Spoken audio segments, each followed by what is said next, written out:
안녕하세요. 오늘도 부동산 뉴스에 속은 여러분들을 위한 부동산 썰전입니다.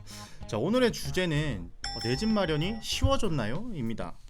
정부가 최근 주거 실태 조사를 발표했어요. 작년 기준으로 국민들의 주거 수준이 전반적으로 개선됐다. 이렇게 밝혔는데요. 좀 어떻게 보셨어요? 두 분께서는? 네, 전반적인 지표가 꽤 긍정적이더라고요. 일단 저소득층이 거주하는 공간들 이런 부분도 좀 개선이 됐고 청년들이 집을 살 수 있는 시간 또 무주택 기간 같은 경우도 굉장히 단축이 됐습니다. 결국 개선된 점은 긍정적으로 좀 평가를 해볼 수 있겠고요. 일정 부분 성과는 내지 않았냐라고 좀 평가를 해볼게요. 긍정적으로 봐주셨네요. 네. 근데 이제 문제는 서울이죠. 네. 음. 서울의 인구가 지금 1,000만 인구가 살고 있고 거기다가 1,300만 명의 경기도의 인구 중에서 상당수가 서울로 출퇴근을 하잖아요. 그렇죠. 즉 이거는 이제 서울에 들어오고 싶어하는 수요가 그만큼 많다라는 부분들이기 때문에 앞으로 서울의 그 내 집 마련이 더 어려워질 거다라는 부분들을 볼 수가 있는데 실제로 저기 국토연구원에서 발표한 자료를 보면은 서울시가 빠져 있어요. 따로 이제 서울시는 이 원본 데이터를 활용을 해서 따로 이제 발표를 하겠다라고 하고 있는 상황이죠. 저 개인적으로는 서울을 따로 하는 게 또 맞지 않냐라는 생각도 해요. 왜요? 왜냐하면은 PIR을 거론을 할 때 사실 그 세계적인 PIR 지수를 거론을 해도 대도시 중심 또 그 지역의 가장 부가가치가 높은 그 지역들 그다음 그 도시들을 가지고 평가를 하는데 이런 전국 데이터 안에 그 서울이 좀 묻히는 거는 이슈화가 좀 덜 하지 않냐. 그러니까 이게 따로 발표를 해서 긍정적인 평가로도 나타날 수 있지만 또 부정적인 평가로도 나타날 수 있어요.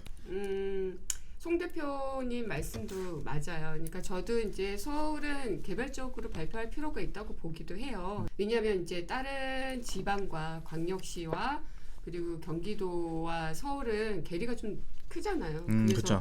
그거를 이제 따로 그 발표를 해서 또 서울의 어떤 문제점도 봐야 될 부분들도 있지만 근데 이제 뭐가 문제냐면 개선이 됐다라는 부분들을 너무 이제 좀 좋게만 보는 게 아닌가라는 거죠. 그게 조금은 저희 이제 걸린다는 부분들이죠. 서울 같은 경우에는 좋아지지는 않았죠. 네, 나빠졌죠. 확실히 많이 나빠졌는데 자료에서도 봐도 혹시 점점 더 멀어지고 있다라는 건 알 수가 있는데 2018년에 1월에는 11.4였어요. 근데 이게 12월에는 14.3까지 찍었고 그리고 연말에는 다시 상승을 해서 14.5까지. 예. 단 한 푼도 쓰지 않고 모아야 그렇죠. 14.5년이다. 그러면 하긴 이번 통계에서 저는 좀 주목해서 봤던 게 그 내 집을 꼭 마련해야 된다는 비율이 좀 늘었어요. 2018년에 82.5%였다가 이번에 84.1%까지 늘었습니다. 그러면 이제 사람들이 내 집 마련을 계속 하고 싶어 하는데 그 집을 마련하는 데까지 걸리는 시간은 계속 늘어나고 있는 거죠. 자꾸 저 무주택자인 제 입장에서는 집이 자꾸 멀어지는 것 같아서 이 PIR 그러니까 사람들이 집을 사는 데 쓰이는 시간이 계속 높아지는 이유는 그럼 뭔가요? 소득 대비 집값이 많이 올랐다라고 평가를 할 수 있겠죠. 결국은 그 가격하고 소득을 나누는 거기 때문에 그러니까 반대로 또 이야기를 해보면은 지금 집값이 단순히 올랐다라고 평가할 수가 없는 게 시중에 최근에도 뭐 금리도 인하를 했고 유동자금이 시중에 굉장히 많아졌단 말이에요. 네네. 결국은 화폐 가치가 굉장히 많이 떨어져서 실물 자산인 주택값이 반사적으로 오르게 또 느껴질 수도 있는 거예요. 그러니까 시중에 풀려져 있는 유동자금 이런 것들이 굉장히 주택값을 올리는데 큰 요인을 하지 않았냐라고 평가를 해볼 수가 있죠. 그래서 제가 실제로 우리나라 전체 가구의 소득 증가율을 뽑아왔어요. 통계청에서 2006년 1분기에 전체 평균해서 345만 원 정도 사람들이 이제 소득으로 벌었는데 2019년 4분기까지 해도 373만 원이란 말이에요. 그러니까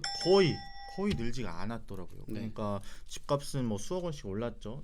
이렇게 월 평균 소득이 거의 변화하지 않는 상황에서 집값은 수억씩 오르니까 저 같은 사람 입장에서도 집을 마련하기가 너무 어렵다. 그렇게 되죠. 뭐 강남의 모 아파트 같은 경우에는 분양했던 시기 그 분양가보다 지금 3년 사이에 3배가 올랐거든요. 아, 그쵸. 3배가 올랐고 사실 이제 어떻게 보면 중산층과 저소득층이 내 집 마련 그래도 꿈을 키울 수 있었던 강북 같은 경우에도 강북권에도 전용 84 뭐 아니죠. 전용 59제곱미터가 벌써 이제 10억대로 넘었기 때문에 그쵸. 이런 상황이 되면은 아무래도 이제 젊은 층들이라든가 아무래도 소득이 조금 낮은 사람들 같은 경우에는 정말로 내 집 마련이 꿈으로만 남게 될 수밖에 없는 그런 상황인 거죠. 그렇군요. 근데 안타까운 건 이 저는 이제 전세를 살고 있습니다만 네. 전세값도 계속 오른다는 거예요. 서울 전세값으로 얘기를 하면 네. 지난해 이제 하반기부터 좀 오른 것 같아요. 그러니까 실질적으로 데이터를 보면은 지난해 7월 첫째 주 이후로 그러니까 48주 연속으로 오르고 있어요. 아, 그렇군요. 네, 근데 앞으로도 계속 오르지 않을까라고 생각을 할 수밖에 없는 게 지금 매매 시장은 대출을 규제를 했잖아요. 그쵸. 근데 전세 시장 같은 경우는 대출 규제가 좀 더 덜해요. 거기에다가 지금 뭐 2020 주거 종합 대책에도 나온 그런 내용 중에 하나가 앞으로 임대차 시장에 유리한 시장 임차인들이 유리한 환경으로 그렇죠. 점점 조성이 되고 있어요. 그게 보호 장치가 계속 보강이 되고 있기 때문에 많은 사람들이 그런 뭐 보호가 있는 상황이면 더 많은 수요들이 움직일 수 있어요. 그리고 주택을 살려고 준비하셨던 분들도 매수를 하고 싶지만 아까도 계속 중요하게 말씀하시는 그 대출 규제 때문에 어쩌면은 자발적인 게 아니라 비자발적으로 전세를 선택할 수밖에 없는 거예요. 주택값은 올라가고. 자, 지난주에 있었던 좀 부동산 뉴스를 한번 점검을 해볼 건데요. 네. 우선 시황이 이번에 나왔잖아요. 네. 그래서 서울이 좀 주목할 만 하더라고요. 한번 네. 말씀해 주시겠어요? 서울을 보니까 6월 1일 기준으로 보니까 이제 드디어 보합으로 전환을 했네요. 아, 계속 떨어지다가. 네. 근데 이게 부동산이 6월 기점이 굉장히 중요해요. 사실 그 기점에 급매물이나 좀 가격이 조정되는 그 시기가 4월이나 5월 때 이때가 많이 조정돼요. 네네. 왜냐하면은 우리 가세 기준일이라는 기준점이 있기 때문에 그래서 6월을 찍고 나서 그 이후로는 또 새로운 또 이사철 시기도 돌아오고 또 어느 정도 정리된 그 과세 물건이 아니라 급매 물건 같은 경우도 일정 부분 소진이 되기 때문에 이 보합이 갖는 의미는 굉장히 클 것 같아요.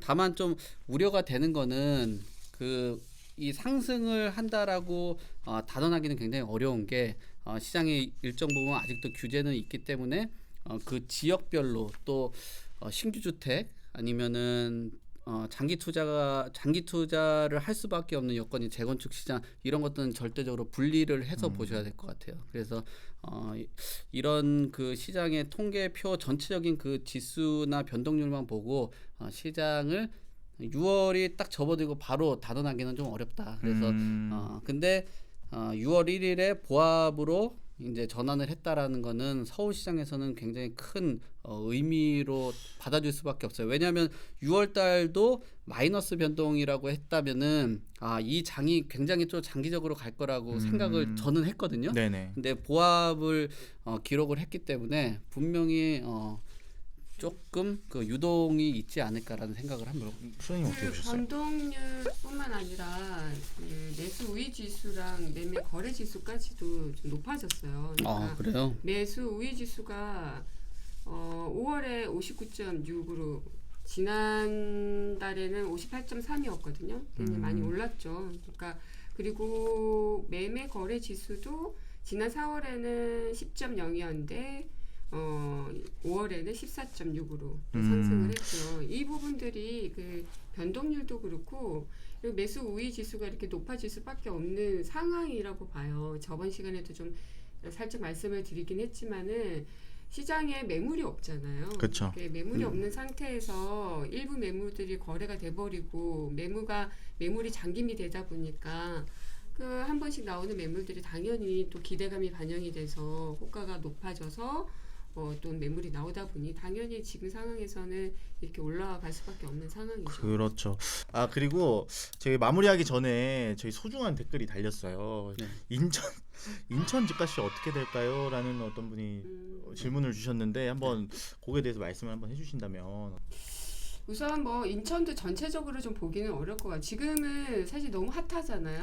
서울 되게 많이 올랐잖아요. 거기도 네. 많이 올랐는데 그동안 그에 비해서 인천이 많이 오르지 않았기 때문에 그런 기대감이 앞으로도 좀 더 당분간에 갈 거다라고는 봐요. 왜냐하면 아직까지도 6억 원 이하의 인천의 그 집들이 많기 때문에 그에 비해서 또 어떤 GTX를 비롯해서 어떤 굵직굵직한 어떤 기대감이 할 수 있는 호재도 부분도 있잖아요. 있고. 그죠? 그래서 그런 6억 원 이하의 어떤 호재를 같이 이제 뭐 받는 그런 아파트 지역 같은 경우에는 충분히 더 갈 수 있죠. 그러니까 분양 시장도 마찬가지라고 보고요.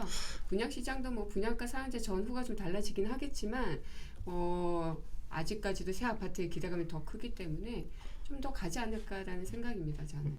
댓글 많이 달아주시고요. 좋아요도 눌러주시면 감사하겠습니다. 그리고 저희가 채널 독립을 할 수도 있기 때문에 네. 좀 조회수가 잘 나오면 네. 저 빨리빨리 독립을 하도록 하겠습니다. 응원 그러면은 많이 해주시겠죠. 네, 응원 좀 많이 해주세요. 댓글 많이 달아주시고요. 다음 영상에서 찾아뵙도록 하겠습니다. 감사합니다. 감사합니다.